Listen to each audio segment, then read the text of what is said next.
Hello అండి. Welcome back to our channel Andhra రుచులు పై మల్లిక.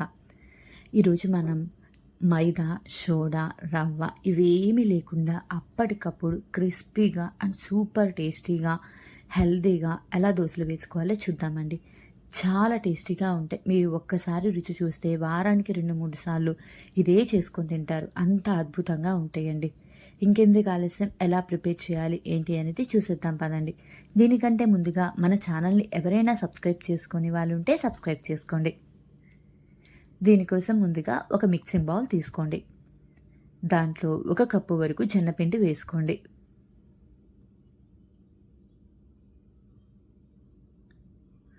ఒక టేబుల్ స్పూన్ వరకు బియ్యపిండి వేసుకోండి.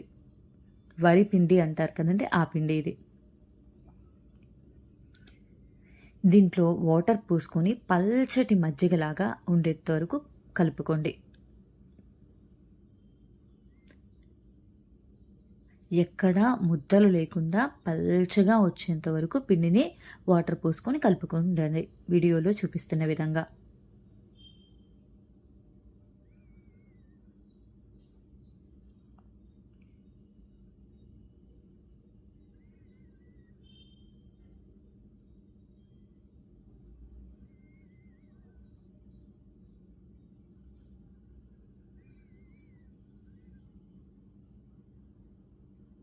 చూస్తున్నారు కదండి, ఈ విధంగా రావాలి మనకి దోశ బ్యాటర్.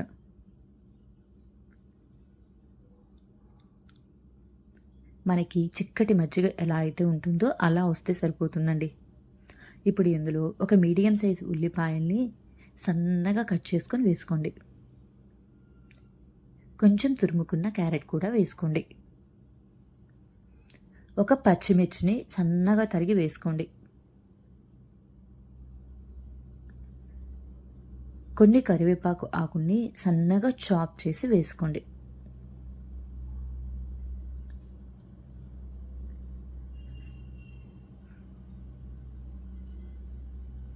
ఒక చిటికెడంతా పసుపు వేసుకోండి. 1 టేబుల్ స్పూన్ వరకు జీలకర్ర వేసుకోండి. తగినంత ఉప్పు వేసుకొని బాగా కలుపుకోండి.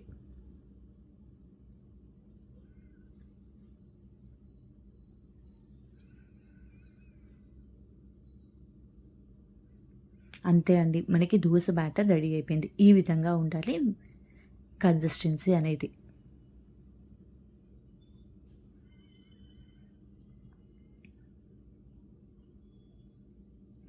ఇప్పుడు స్టవ్ వెలిగించుకొని దోశ ప్యాన్ పెట్టుకోండి.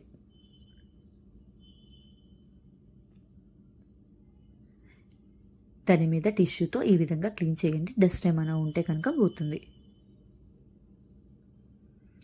ఇప్పుడు పెనం కొంచెం వేడైన తర్వాత దాని మీద ఆయిల్తో గ్రీస్ చేసుకోండి.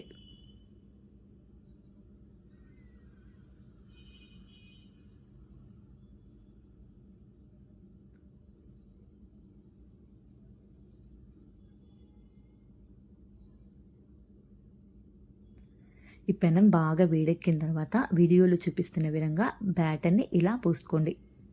గుంటకెంటతో పోసుకోండి, లేదంటే మీ దగ్గర చిన్న గ్లాస్ ఏమైనా ఉంటే కనుక దాంతో కూడా మీరు పోసుకోవచ్చు.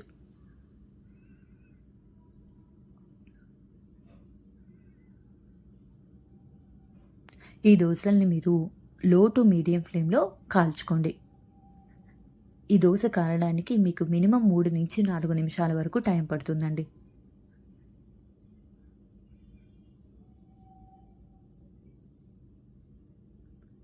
చూస్తున్నారు కదా, ఈ విధంగా బాగా కాలిన తర్వాత దీన్ని మరో సైడ్కి టర్న్ చేసుకోండి. ఈ విధంగా అయినా మీరు ఫోల్డ్ చేసుకోవచ్చు, లేదంటే మరో సైడ్కి తిప్పుకొనైనా మీరు ఫోల్డ్ చేసుకోవచ్చు. చూస్తున్నారు కదా ఎంత క్రిస్పీగా వచ్చిందో దోశ, చూస్తుంటేనే అర్థమైపోతుంది కదండి. ఇప్పుడు దీన్ని ఫోల్డ్ చేసుకొని ఒక సర్వింగ్ ప్లేట్లోకి తీసుకోండి.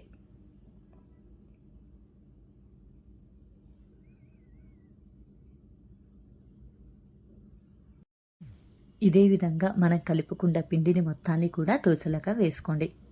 మీరు కొన్ని దోశలు వేసుకున్న తర్వాత పిండి కనుక గట్టిపడితే మరికొన్ని వాటర్ పోసుకొని బాగా కలుపుకొని ఇలా దోశలు వేసుకోండి. చూస్తున్నారు కదండి, దోశలన్నీ కూడా ఎంత పర్ఫెక్ట్గా వస్తున్నాయో. అండ్ ఇది మిల్లెట్స్తో చేసాం కాబట్టి ఆరోగ్యానికి కూడా చాలా మంచిది. వారానికి ఒకసారైనా వేసుకోవడానికి ట్రై చేయండి. సూపర్ టేస్టీగా ఉంటాయి అండ్ హెల్దీ కూడా. మీరు కూడా ఒకసారి ట్రై చేసి ఎలా వచ్చిందో కామెంట్ చేయండి. అండ్ మీకు కనుక ఈ వీడియో నచ్చినట్టయితే please like, share and subscribe my channel.